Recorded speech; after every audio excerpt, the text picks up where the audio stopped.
अस्सलाम वालेकुम नाजरीन, एक नए वीला के साथ निशान सैयद यूट्यूब चैनल से मैं हूँ मोहम्मद इब्राहिम अब्बासी। आज बहुत इम्पॉर्टेंट केस था, ख़ास तौर पर बानी पीटीआई इमरान खान और बुशरा बीबी के हवाले से इस्लामाबाद हाई कोर्ट में एक बड़ी अहम दरख्वास्त जो है वो आज समात के लिए मुकर्रर की गई थी। उसके हवाले से हम बात करेंगे और साथ साथ हम बात करेंगे गोलड़ा शरीफ के जो पीर हैं उनके हवाले से रेफरेंस एक दायर किया गया था, उस वो भी आज एक इस्लामाबाद के अदालत के अंदर, इस्लामाबाद हाई कोर्ट के अंदर आज वो केस था। एक बीबी ने वो केस भी सुना है, उस हवाले से भी हम बात करेंगे। मेरे साथ उन रज़ा मौजूद है। सबसे पहले हम बात करें जो आज इस्लामाबाद हाई कोर्ट के अंदर division bench justice Sarfaraz Dogar कायम मकाम चीफ जस्टिस हैं जो इस्लामाबाद हाई कोर्ट के, और उसके साथ जस्टिस समन रिफत इम्तियाज़ साहिबा जो हैं उनकी जो है वो ये दो रुकनी जो बेंच था, सॉरी जस्टिस मोहम्मद आसिफ साहब जो हैं ये दो रुकनी बेंच है जिन्होंने आज इमरान खान और बुशरा बीबी की जो 190 मिलियन पाउंड के अंदर 7 साल की सज़ा हुई है उसकी सज़ा मुअत्तली की जो है दरख्वास्त के ऊपर आज समात हुई है। उसके बारे से बात करेंगे। ऑन क्या हुआ समात के अंदर, आप अदालत के अंदर मौजूद भी थे, उस हवाले से बताएं। धूप क्योंकि बहुत तेज़ है, मजबूरन मुझे भी लगता है ग्लासेस पहननी पड़ेंगी क्योंकि रिफ्लेक्शन जो है वो बड़ी तेज़ी से आ रही है। आगाह करें क्या हुआ आज।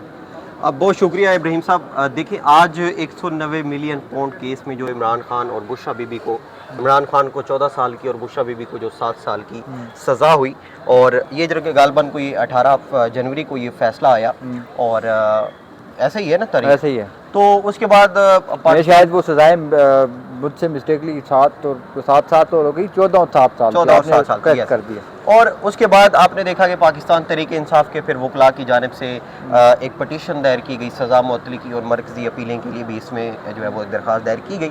बाद में जिस तरह डिले टैक्टिक्स यूज़ किए जाते रहे और इसको फिक्स ना किया गया काफ़ी 2 से 3 महीने तक, ये अभी लास्ट अप्रैल में ही जाके जनवरी के बाद फिक्स हुई। फरवरी में मेरे ख्याल में उन्होंने दरख्वास्तें दायर की और अप्रैल में जाके बड़ा टाइम लिया था, और उसके बाद जाके अभी भी ताखीरी हरबे इस तरह इस्तेमाल किए जाते हैं कि 2-2 हफ्ते का जो है वो टाइम लिया जाता है। बिल आखिर आज फिक्स थी वो समात के लिए, और उसके बाद आपने देखा कि आज फिर जो उसमें फरीकैन है उनको नोटिस भी जारी कर दिए गए हैं। अब 1 हफ्ते के लिए जो है वो मुलतवी कर दी गई है दरख्वास्त, और इसमें जो बड़ी इंपॉर्टेंट बात है वो ये है कि सलमान सफदर साहब जो हैं उन्होंने इसमें पेश होना था, वो नहीं है मेरे ख्याल में लाहौर हाई कोर्ट में किसी मुकदमे। वो सलमान सफदर साहब जो है वो इसमें मरकजी वकील हैं। हाँ। इमरान खान और बुशरा बीबी के ख़ास तौर पर, क्योंकि इमरान खान साहब के मेरे ख्याल में लतीफ़ खोसा है, लेकिन ओवरऑल अगर देख के इसको लेकर चला जाएगा या केस अगर आगे बढ़ेगा सारा केस को वही देखेंगे, सलमान सफदर साहब भी करेंगे, क्योंकि वही निचली अदालत में भी वही करते रहे, नैब कोर्ट के अंदर भी। अब ये सारा मामला वहाँ से चलेगा। वो इमरान खान साहब के जो 9 मई के मुकदमात हैं, 8 मुकदमात, उसमें जमानत की दरख्वास्तों के ऊपर जो है आज एक और आपको मैं दिलचस्प बात बताऊँ। आज हमारे दोस्त एक ने ट्वीट भी किया हुआ था, उसमें दिलचस्प चीज़ ये है कि जिस दिन माजी में भी हमने देखा, जिस दिन इस्लामाबाद हाई कोर्ट के अंदर 190 मिलियन पाउंड के केस समात के लिए मुकर्रर किया जाता है, उसी दिन जो है वो लाहौर हाई कोर्ट के अंदर 9 मई के मुकदमात जो हैं उनकी जमानत के लिए। अब अगली एक और पेशरफ्त भी है, जब ये सजा मुअत्तली की अपीलें अब यहाँ पर फिक्स होंगी, जिस दिन उस पर समात होगी उसी दिन ही आपको देखने को मिलेगा। हाँ। उसी दिन ही लाहौर हाई कोर्ट में कोई ऐसा केस होगा जिसमें सलमान सफदर ने पेश होना होगा, और वो भी हाई प्रोफाइल केस होगा, जिस तरह आज 9 मई की जमानतें जो है तो इसी वजह से इमरान खान साहब के जो वकील हैं सलमान सफदर साहब, वो बड़े ज़ाहिर है क्योंकि केस के अंदर जान वही डालते हैं, क्योंकि एक वकील। लेकिन इब्राहिम साहब एक और बात भी है, साइफर में आपने देखा था, जब साइफर में सजा के खिलाफ अपीलें फिक्स हुई, उसके बाद प्रॉपर 1 से 2 दिन बाद कोई इतनी लंबी डेट नहीं दी जाती थी।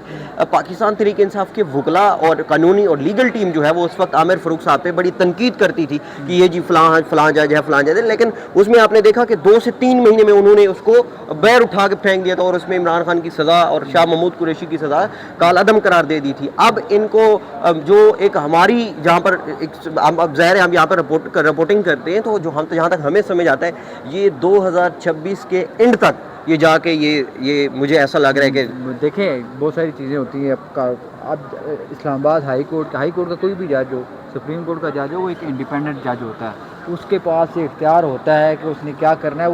वो उसको कोई डिक्टेट नहीं कर सकता। आईनी ओहदा कोई भी है, वो उसको किसी सूरत कोई भी शख्स जो है वो चाहे सदर पाकिस्तान हो, कोई भी वो डिक्टेट नहीं कर सकता, और वो अपने फ़ैसले आज़ादी से करता है।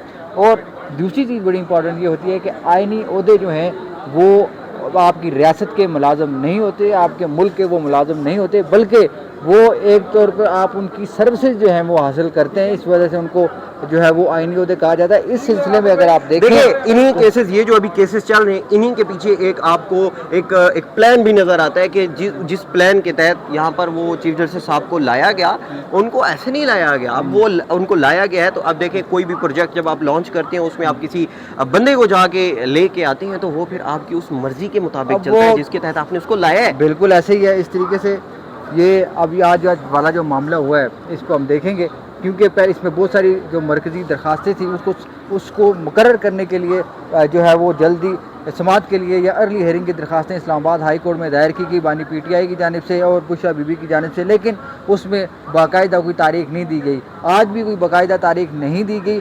बुध के लिए रिक्वेस्ट की गई जज साहब को कि बुध के लिए आप आइंदा हफ्ते बुध के लिए इस केस को रख दें, लेकिन अदालत की तरफ से डिनाई किया गया और कहा गया कि शायद उस दिन ये बेंच अवेलेबल ना हो। इस वजह से अलबत्ता जनरली अदालत की तरफ से ये ऑर्डर किया गया है रजिस्ट्रार ऑफिस को कि अगले हफ्ते तक जो है वो इसके उसको समाअत के लिए मुकर्रर करें।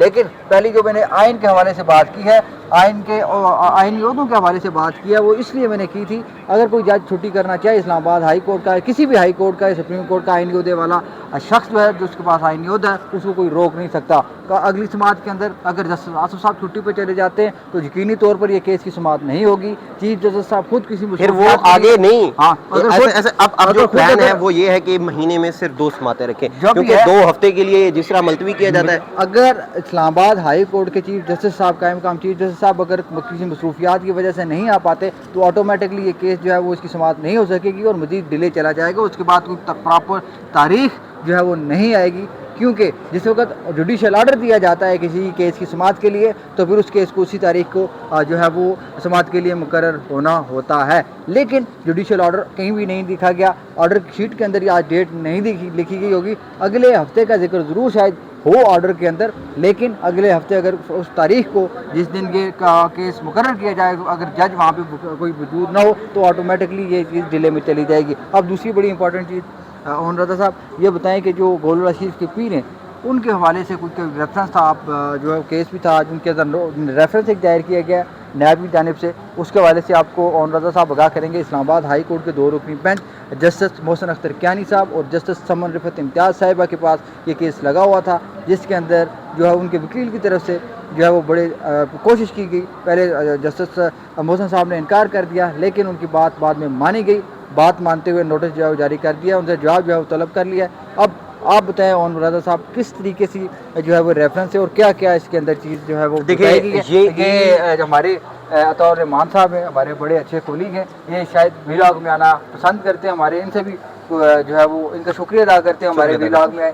आप बताएं क्या कह रहे थे। देखिए ये जो E11 में सेक्टर 11 में गैर कानूनी अलाटमेंट का केस है, नैब की जानिब से ये गोल्डा के जो पीर हैं इनके खिलाफ और साबिक CD के जो अफसरान हैं, इसमें पटवारी भी हैं, उनके खिलाफ एक रेफरेंस दायर किया गया और स्क्रूटनी के बाद वो इब्तदाई समाअत के लिए मंजूर भी कर लिया गया है। कोर्ट नंबर गालबन 2 है या 1 हाँ 2 है, नैब कोर्ट नंबर नैब कोर्ट नंबर 2 में, और ये 20 मई को इसकी पहली समाअत होगी। अब ये जो मामला है इसका थोड़ा बैकग्राउंड बताते हैं। अब ये जो साबिक CD के अफसरान हैं और ये गोल्डा के जो पीर हैं, उनके खिलाफ रेफरेंस ये था कि इन्होंने गैर कानूनी अलाटमेंट जो है वो इनकी ज़मीन इनके नाम की अलाट की है, ये जो गोल्डा के पीर हैं, और उनमें जो मुल्ज़मान है तकरीबन ये 9 लोगों के खिलाफ ये रेफरेंस दायर किया गया।